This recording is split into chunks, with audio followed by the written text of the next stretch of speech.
में गौरी गोपाल आश्रम में बैठेंगे, आप भी करा सकते हैं। सुखदेव भगवान को हम नमस्कार करते हैं। अच्छा, सुखदेव भगवान से छोटी सी कथा हम आपको सुना दें। एक छोटा सा सवाल पूछूंगा मैं, उत्तर देना सब लोग, ठीक है?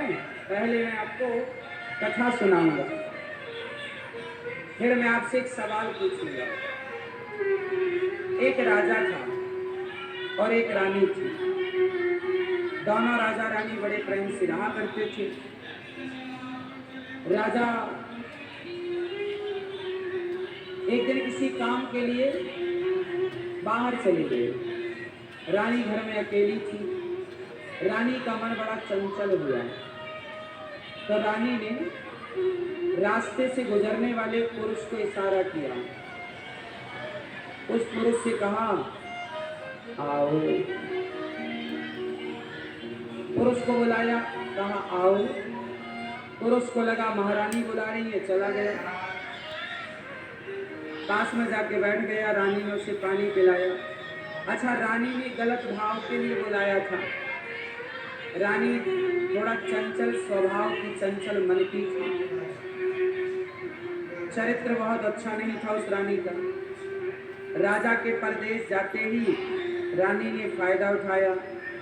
राह चलते किसी पुरुष को इशारा करके बुलाया, आओ। पुरुष सीधा साधा भोला भाला आ गया। रानी के पास आकर वो पुरुष बैठा। रानी उससे बात करने लग गई।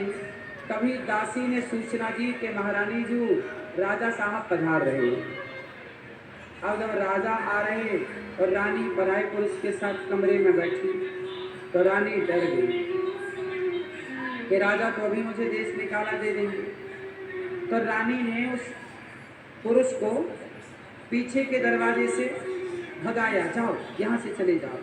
अच्छा, वो पीछे का दरवाजा कीचड़ दलदल से होता हुआ बाहर गुजर रहा था। बहुत बड़ा दलदल, पूरे राजमहल का शायद गंदा पानी वहीं से गुजरता रहा हो, पीछे के रास्ते से। दलदल था। दलदल समझते हैं ना? यदि पांव फंस गया तो फिर आप धंसते चले जाएंगे। रानी ने उससे कहा, भागो, राजा तुम्हें मृत्यु दंड देंगे यदि तुम मेरे पास पकड़े गए थे। वो आदमी जैसे ही बाहर गया तो दलदल में फंस गया। मलमूत्र का दलदल था। जैसे ही वो बढ़ता वैसे ही वहां वो उलझता जाता, फंसता जाता और दलदल में डूब गया। अभी वो दलदल में फंसा ही था कि राजा साहब आ गए। रात भर रानी के पास रहे, बात की, और सुबह होते ही राजा वहां से विदा हुए। जब राजा वहां से गए तो रानी को लगा कि जरा देखूं कि वो पीछे के रास्ते से गया है, ठीक से निकल तो गया। जब दूसरे दिन देखा तो वो आदमी उस दलदल में फंसा था, चिल्ला रहा था, मदद करो। उसके मलमूत्र गर्दन तक आ गया। मलमूत्र के दलदल में वो गले तक डूब गया। रानी ने देखा कि वो फंसा है। रानी ने उसे रस्सी इत्यादि डालकर जैसे तैसे निकाला, और वो निकाला तो वहां से गया, नदी में नहाया और उसको चैन की सांस आई। मलमूत्र के गड्ढे में पूरी रात फंसा रहा।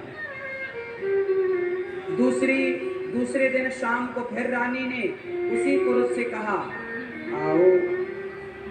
अब आपको उत्तर देना है कि वो पुरुष रानी के पास जाए कि ना जाए।